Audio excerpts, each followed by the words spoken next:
Welcome back to the Rookie and the Vet podcast. Today we're kind of talking about something a little more serious, taking a step away from Illini athletics, but just to address the recent allegations coming out about the Northwestern football team. There's been a lot of things kind of coming out over the last couple of days. First of all, their head coach was just suspended and then on Monday was fired. But there's been an investigation ongoing into some hazing incidents. Also, it sounds like some racial things going on with the team. But definitely this is something very serious. It's not something that you'd want your kid, if they're going into this program, to have to deal with. Mm-hmm. Most recent news is a lot of their commits have now, just in the last day or so here, now decommitted from the school. I mean, good reason to kind of avoid this program right now. Mm-hmm. But it definitely seems like this has been going on for a number of years. The Daily Northwestern kind of broke the story, but essentially there's been a lot of players that are current and former players that are all telling the same tale of kind of what's been going on here. And it sounds like the school kind of learned about it maybe a little less than a year ago or so, but late 2022. I mean, that probably puts us around October, November, December. But yeah, it doesn't sound like things are good in Evanston right now. Mm-hmm. And it kind of going back, a probe into the program started about 6 months ago, which I'm not sure if it was a routine probe or if they were kind of hinted at, something was going on if a player came forward. But a probe started into the football program, and they started digging stuff up, talking to former players. I don't believe coaches, but where they found out about this news. And then as it broke last week, more players began to come forward. As you said, hazing allegations, sexual assault, and, racist comments from the coach. But, there's a lot of things, with Coach Fitzgerald, as you mentioned. And so you mentioned he was suspended. He was suspended 2 weeks. Right. And then more players started coming out, and people started pressing the, Northwestern athletic program to, look into this more. And more players came forward, and that ultimately led to his firing after, a difficult year last year, too. I mean, right. 1-11. Not many great years in the past. But a lot of disappointing things and allegations continuing to come out of the program. I mean, definitely, again, it's not something that if you know somebody there, or even if you know somebody at a school and learning about something like this, I mean, probably would tell them avoid this, transfer somewhere. Mm-hmm. And kind of, I've been reading up on everything kind of through AP, the Daily Northwestern, which is the campus newspaper there. They've been kind of all over it. But some of this stuff dates back to 2009, so at least 10 plus years. I mean, Fitzgerald was the coach for the last 17 seasons. So it sounds like during his entire tenure, based on what these players have kind of spoken out about, it seems like it's kind of been going on the entire time. Mm-hmm. And a couple of those things kind of to hit on what was going on, according to the AP article that came out about the whole allegations. One of the things was telling African American players to cut their dreads and have a clean cut. And what I read something in the AP to not live the hood life, in quotes, that was said. And we saw an issue with that at Penn State a couple years ago. I don't know if you remember back, where donors stopped donating because they wanted players to look a certain way. And that's obviously what you can't do, but that was something that apparently a couple players came forward, and they had talked about in this investigation. Yeah. And I know, based on what I had kind of read, and I want to pull this up off my phone because, we've been kind of doing extensive research on this, but certain offensive lineman, he played there from 2005 to 2008, Ramon Diaz Jr. He was one of the big ones talking about just some of the racist things that would kind of go on in that program. Obviously, Latino, Hispanic descent, but he was one of the ones that came out and kind of talked about the fitting the Northwestern way. I know he had also mentioned that players were asked to cut their dreads. He also really talked about a big unbalance on the two different sides of the ball. Offensive side, he said, was primarily white players. Yep. And then the defensive side of the ball was, black, Hispanic players. And he definitely said that kind of created a little bit of hostility in the locker room there. Some of this stuff just leaves me kind of speechless. And I saw that, and I went back and looked at the rosters and who was playing those years, and it does kind of look that way, where, both sides of the ball seem to fit one mold, which is interesting, like he was saying. But there's a lot of stuff coming out that just continues to be disturbing, and there's more players coming out day by day. Right. It started with, I believe, 3, then it went to 6, and now, last time we checked, it was 11. Yeah. So I don't think it's just, maybe which people have claimed that it's just people mad at the program, but the more people keep coming out and continuing to add to this, these disturbing claims. Right. And I know that offensive lineman said the locker room felt very segregated, just the way that the Latino, Hispanic, black players were even treated by coaching staff. And I mean, that to me is totally uncalled for. I mean, these people have committed to play football with you, be part of this team atmosphere, a brotherhood, if you will, and to have to kind of sit there and endure that. And a lot of this was, before the transfer portal really became a thing. But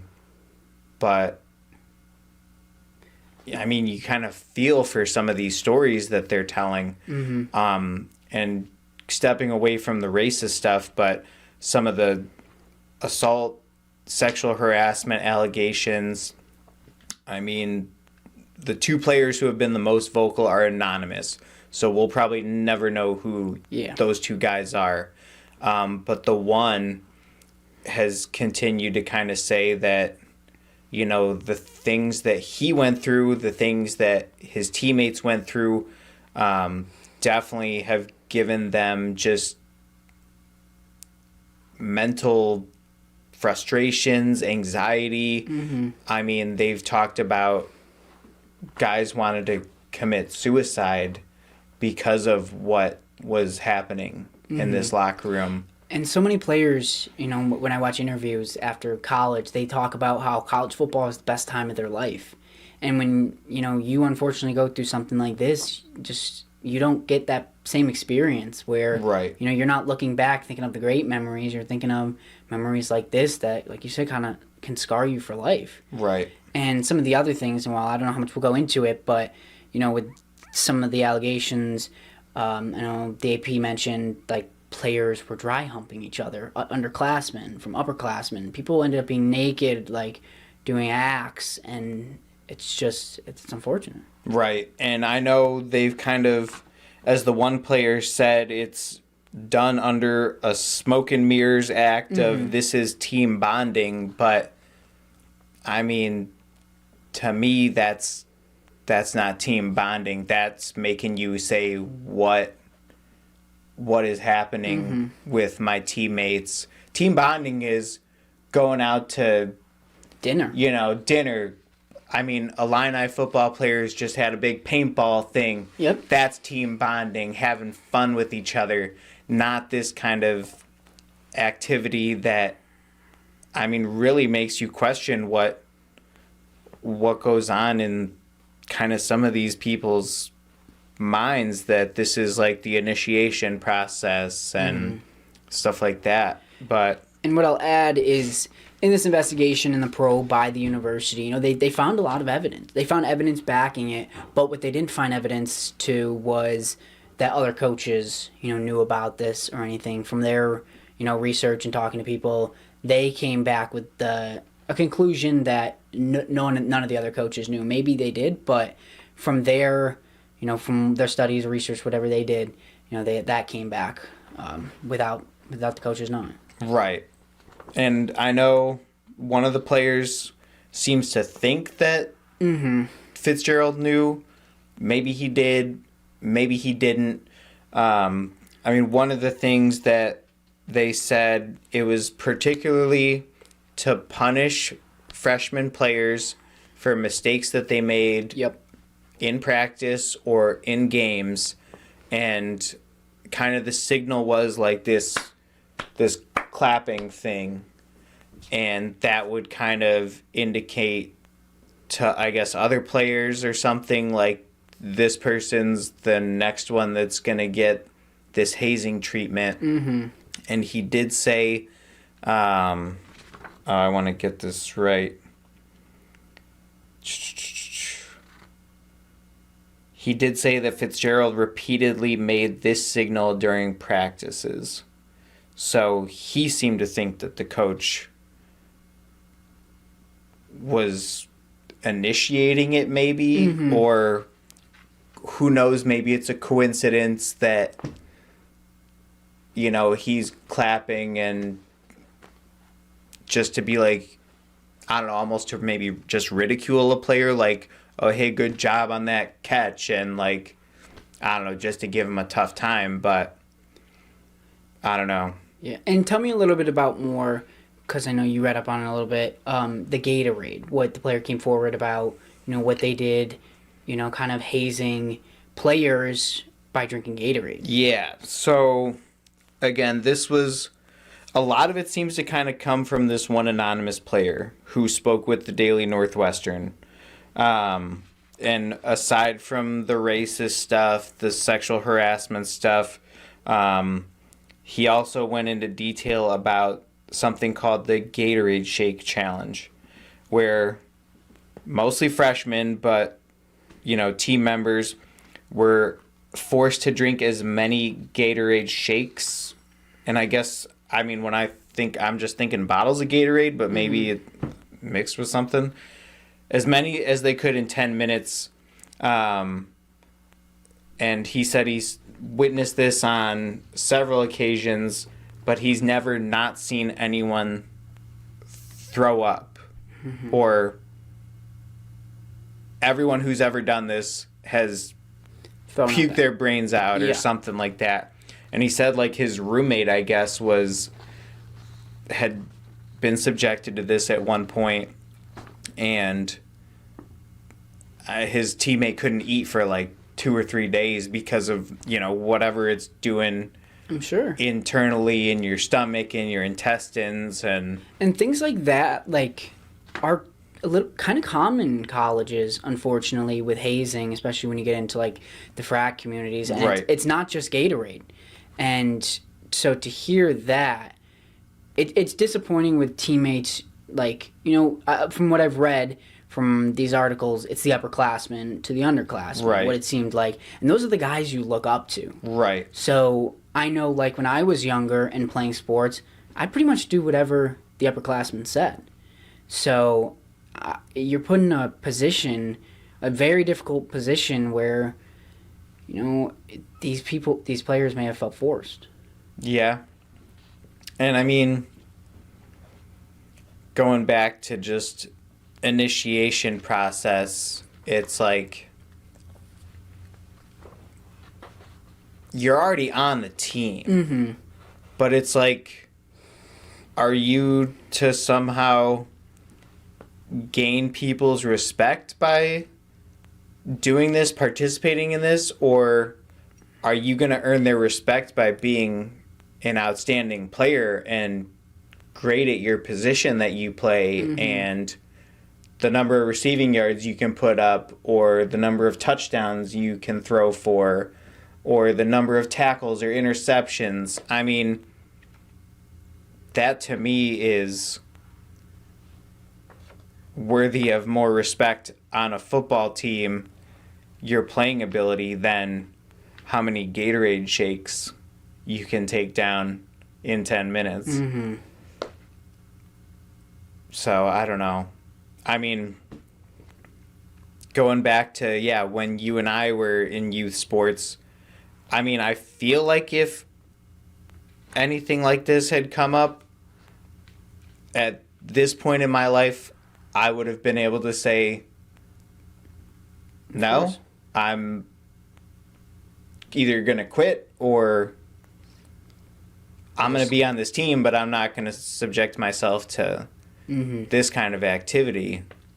But, I mean, who knows? I mean, some of these kids are 18, fresh out of high school. Of course. And, kind of get into, personal experiences. Like I mentioned about, underclassmen, upperclassmen, players look up to those people. They look up to their coaches. I know when I was in high school playing sports, I spent so many hours of the day with my coaches, and I always went then. I was always learning from them, and I was always willing to learn, and I looked up to them in a way and wanted to mold things after them because they're, I don't know, your coach. And so many players see that as a special thing. And as Coach Fitzgerald was very involved in this, coaches can make or break, your future. They change your outlook on things. I know for me, my senior year of baseball, I had a poor experience ending with my coach. And I still think about the way things went down today, and I lost the love of the game because of the way things went down and how my career ended with baseball. And I don't go back to those games, my high school games, but when I look at football, my coach was an amazing human to me, and he was just always the greatest experience. And I always go to games when I'm home. I'm always, keeping in contact, and I never fell out of love for football. I'll go play football. Obviously, I still watch football. But, from experience, coaches can make or break whatever you have going on. Right. Your future. And as I mentioned before, some of these players may look back in their college career and see the negative. Right. And it shouldn't be that way. Because you played college football. That's an awesome thing. Yeah. And it's not these players' fault. Right. And I know one of the players, going back to the racist stuff in the program, said that he couldn't even watch, I don't know if it's Northwestern or just football in general, because it would just give him kind of those flashbacks of what he went through as a minority on a predominantly white team. And actually, I think they said he's a clinical therapist now, so now he's helping that next generation kind of overcome things.